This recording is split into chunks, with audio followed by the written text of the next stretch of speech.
My name is Michelle. My name is Alex. And we're with the Revolution Club in Los Angeles. And you're about to watch this clip from a Q&A with Bob Avakian. And we're releasing this clip because of the situation at the border right now, where you have thousands of immigrants that are fleeing for their lives and they're coming to this country. And you have fascist Donald Trump that's threatening to send the U.S. military to the border. And he's telling the Mexican military to stop the caravan from coming to this country. And so you're about to watch a very powerful clip where Avakian speaks to why it is that immigrants come to this country.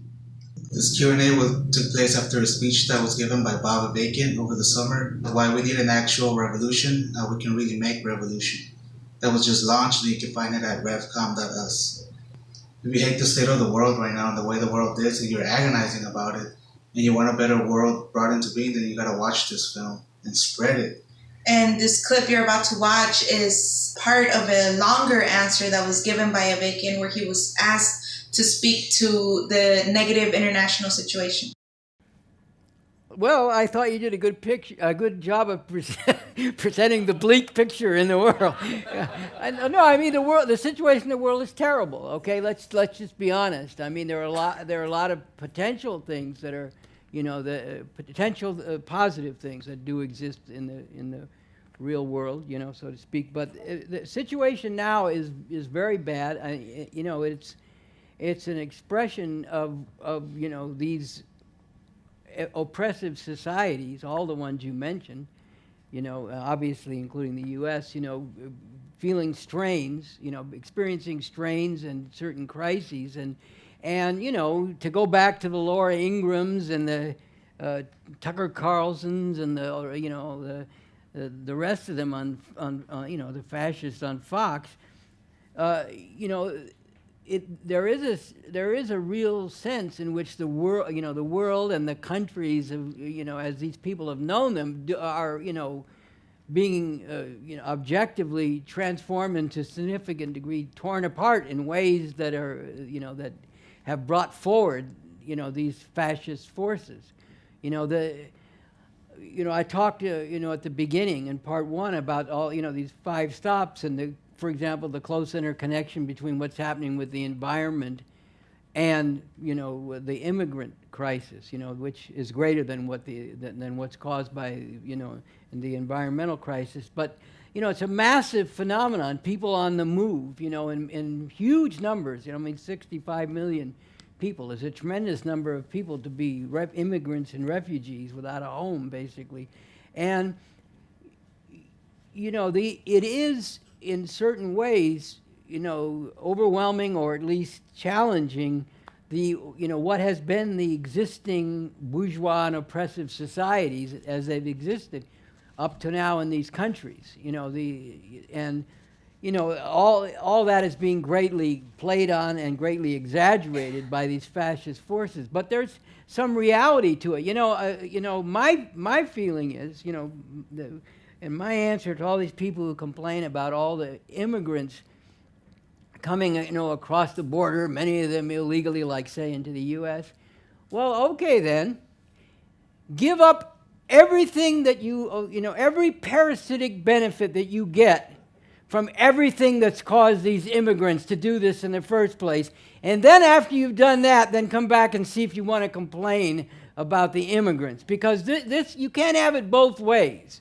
They want to have it both ways, but you can't. You want to have all the plunder and all the destruction and all the disruption and all the upheaval that your system causes and all the exploitation, including of little children all around the world, which wreaks havoc in these countries, and then you want to complain when the people come here. No, you cannot have it both ways, motherfucker. I mean,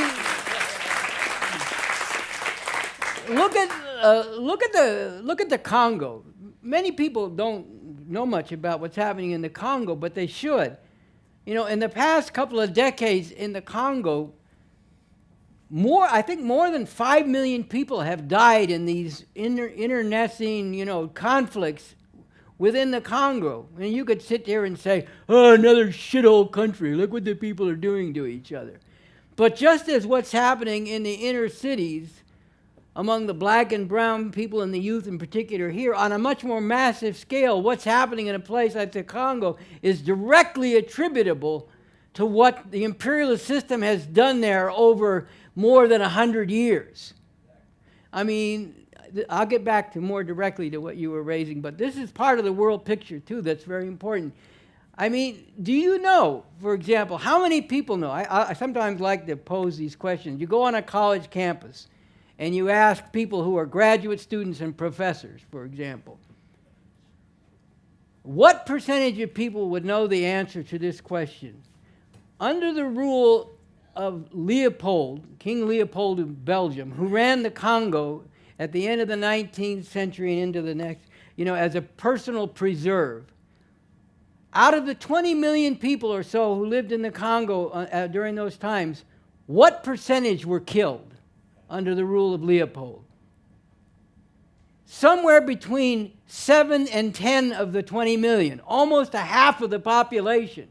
Almost nobody knows about this. Think about that. They were put to work under the most horrific conditions, mining rubber and other things, and if they didn't meet the quotas or in some other way they were considered a problem, they had their hands cut off if they weren't killed. This is what, the great enlightened Western imperialism was doing in this one country. And then, finally, after World War II, when there was an independence struggle in the Congo, and you got Patrice Lumumba came forward as a popular nationalist leader and became the leader of the Congo, what happened? The U.S. imperialists moved to get rid of Lumumba. The CIA and the rest of them worked to get him captured by, opposing forces that were their puppets, basically, and he was assassinated. And what came out of all that? Mobutu, who was kept in power by the U.S. for 4 decades, plundering the country and as a puppet of the U.S. for 4 decades, and subjecting the massive people there to terrible conditions. And this is why the Congo is such a mess now. And millions more people are dying. So don't fucking complain to me about immigrants coming across the border illegally, okay? Just shut the fuck up about immigrants coming across the border illegally.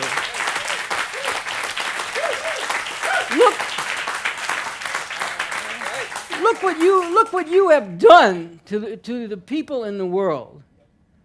And you have the nerve to complain about people coming here trying to get a job so they can feed their family, and calling them rapists and murderers and so on. But there are a lot of strains objectively on all these countries that you mentioned. Isn't it wonderful? Look, the Soviet Union was no good for decades. It was a capitalist, in fact, even when it was socialist in name, and it was social imperialist from the mid-50s on. In other words, socialist in name, but imperialist in reality. But isn't it wonderful that finally, all these Eastern European countries have been freed from the domination of the Soviet Union? Aren't wonderful things happening under the rule of these bourgeoisies in all these countries like Hungary and these other places, or Poland, and all, fascists rising to power, essentially.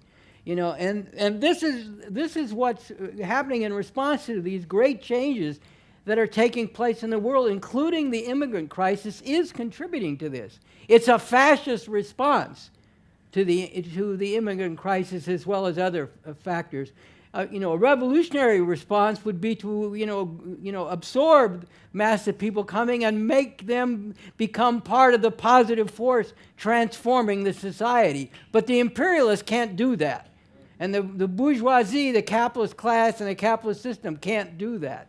So they both exploit them, or super exploit them in intense exploitation, and, particularly the fascist forces within the ruling circles seize on this to build up a whole fascist backlash against these immigrants who were there because of the havoc that's been wreaked on their country, on their own countries, fundamentally because of the workings of imperialism in terms of the effect on the environment, as well as the wars and the general disruption. I mean, I cited the example of NAFTA and what happened there, but you could go, many countries, and back in 2003, I cited the example of, in a talk, revolution talk back then, I cited the example of Jamaica and how many farmers there were ruined by the subsidizing of milk from the U.S., which, you know, and the same thing happened in Haiti. You can go on revcom.us and read about Haiti and how the agricultural economy of the peasants in Haiti was ruined